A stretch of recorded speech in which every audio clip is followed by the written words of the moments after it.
चेहरे पर रौब, कंधे पे 3 स्टार की चमक और दिल में जनता की सेवा का जज्बा। वर्दी में जो तेज है, अंदाज में जो सख्ती है, वही दिल से माँ जैसी भी है। उत्तर प्रदेश की लेडी सिंघम ऋषिका सिंह ने इस बार जो किया वो दिल जीत लेने वाला है। चाहे वो कांवड़ यात्रा का उत्साह था, वही दूसरी ओर पुलिस अफसर बनकर उन्होंने दिखाई इंसानियत की मिसाल। कांवड़ियों के पैर दबाते हुए इस अफसर ने न सिर्फ अपने कर्तव्य को निभाया बल्कि एक नई मिसाल कायम की। उत्तर प्रदेश की एक महिला पुलिस अधिकारी इस समय चर्चा का विषय बनी हुई है। इन महिला अधिकारी का नाम ऋषिका सिंह है। ऋषिका सिंह इस समय बतौर डीएसपी सीओ मुजफ्फरनगर जिले में पोस्टेड है। चूंकि इन दिनों मुजफ्फरनगर जिले से कांवड़ियों का रेला निकल रहा है, तो ऋषिका सिंह अपनी ड्यूटी निभाने के साथ साथ पैदल जा रहे महिला और बाल कांवड़ियों की सेवा भी कर रही हैं। उनके कुछ फोटो वीडियो सोशल मीडिया पर वायरल हो रहे हैं, जिसमें वह कुर्सी पर बैठी कुछ महिला कांवड़ियों के पैर दबाते दिख रही हैं।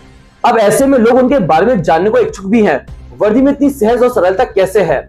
सबसे पहले हम आपको सीओ ऋषिका सिंह के बारे में कुछ जानकारी देते हैं।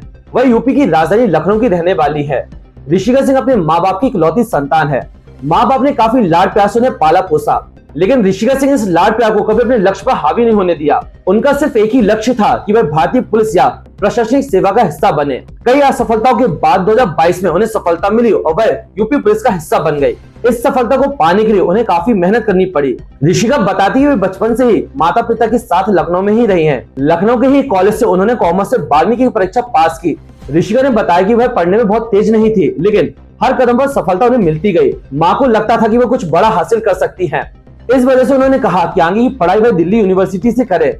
लिहाजा बीकॉम के लिए उन्होंने डीयू का टेस्ट दिया और उनका एडमिशन दौलत राम कॉलेज में हो गया, जहां से उन्होंने बीकॉम ऑनर्स की पढ़ाई की। इस दौरान उनकी माँ भी उनके साथ दिल्ली में ही रही। ऋषिका बताती कि दिल्ली यूनिवर्सिटी से बीकॉम करने के बाद वह एमबीए करना चाहती थी।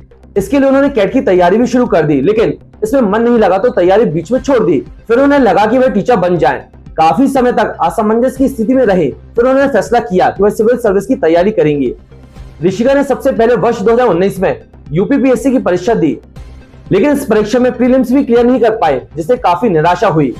इसके बाद उन्होंने अगले साल 2020 में फिर से यूपीपीएससी की परीक्षा दी। इस बार उन्होंने मेंस की परीक्षा पास कर ली, लेकिन इंटरव्यू में नहीं हुआ। 2021 में दिल्ली छोड़कर लखनऊ वापस आ गए। वह डिप्रेशन जैसा फील करने लगी थी, लेकिन खुद को मजबूत करने के लिए उन्होंने तय किया कि असफलता से घबराना नहीं है, बल्कि अपनी तैयारी पर जोर देना है। ऋषिका ने बताया कि यूपीपीएससी के साथ साथ पीएससी की भी तैयारी कर रही थी। लखनऊ में ही रहकर उन्होंने पीएससी की तैयारी पर और जोर लगाया। परीक्षा के दिनों में 14 घंटे तक पढ़ाई की और आखिरकार साल 2022 में यूपीपीएससी में उनका चयन हो गया। उन्होंने 80वीं रैंक हासिल की और डिप्टी एसपी बन गई। ऋषिका ने बताया कि उन्होंने अपना रिजल्ट भी नहीं देखा था। कोचिंग के सर ने उन्हें फोन करके बताया कि तुम डिप्टी एसपी बन गई हो। जब ये बात उन्होंने अपने माता पिता को बताई तो उनकी खुशी का ठिकाना नहीं रहा। फिलहाल ऋषिका सिंह इस समय मुजफ्फरनगर में तैनात है। ये उनकी पहली पोस्टिंग है। ये कोई दिखावा नहीं था, ये था एक सच्चे अफसर की तस्वीर जो वर्दी पहनकर सिर्फ रौब नहीं, सेवा का फर्ज भी निभाते हैं। ऋषिका सिंह जैसे अफसर की ही तो आज की जरूरत है, जो कानून की हिफाजत के साथ साथ इंसानियत की भी मिसाल बने। ऐसे और भी दमदार किरदारों की कहानियों के लिए जुड़े रहिए हमारे साथ।